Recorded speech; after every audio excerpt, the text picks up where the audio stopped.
ನಮಸ್ಕಾರ.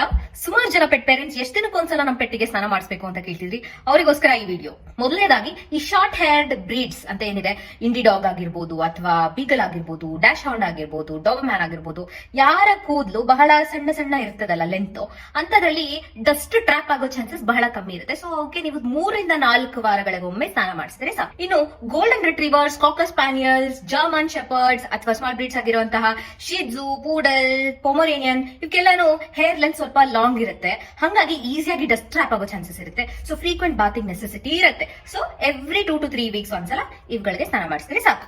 But please keep in mind, ಈ schedule healthy skin, healthy hair ಇರುವಂತಹ ಪೆಟ್ಸ್ಗೆ ಮಾತ್ರ ಅನ್ವಯ.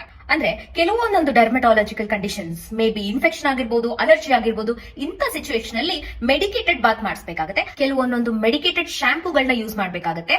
ಯಾವ ಶಾಂಪೂ ಅನ್ನೋದು ಕಂಪ್ಲೀಟ್ಲಿ ಆ ಸ್ಕಿನ್ ಕಂಡೀಷನ್ ಮೇಲೆ ಡಿಪೆಂಡ್ ಆಗುತ್ತೆ. ಕೆಲವೊಮ್ಮೆ ಟಿಕ್ಸಿಗೆ ಆಂಟಿ ಟಿಕ್ ಶಾಂಪೂ ಯೂಸ್ ಮಾಡಿದ್ರು ಕೂಡ ಬೆನಿಫಿಟ್ ಇರುತ್ತೆ. ಬಟ್ ಕಂಪ್ಲೀಟ್ಲಿ ಶಾಂಪೂ ಮೇಲೆ ರಿಲೈ ಆಗಬೇಡಿ.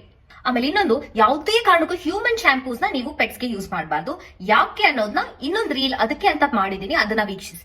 ಡಿಸ್ಕ್ರಿಪ್ಷನ್ ಅಲ್ಲಿ ನಿಮ್ಗೆ ರೀಲ್ ಲಿಂಕ್ ಕೂಡ ಸಿಗುತ್ತೆ. ಇನ್ನೂ ನಿಮ್ಗೆ ಏನಾದ್ರೂ ಡೌಟ್ಸ್ ಇದ್ರೆ ಬಾತ್ ಅಂತ ಕಮೆಂಟ್ ಮಾಡಿ. ಹಾಗೆ ಈ ಕಂಟೆಂಟ್ ನಿಮಗೆ ಇಷ್ಟ ಆದ್ರೆ ನಿಮಗೆ ಗೊತ್ತಿರುವಂತ ಎಲ್ಲ ಪೆಟ್ ಪೇರೆಂಟ್ಸ್ಗೂ ಶೇರ್ ಮಾಡಿ.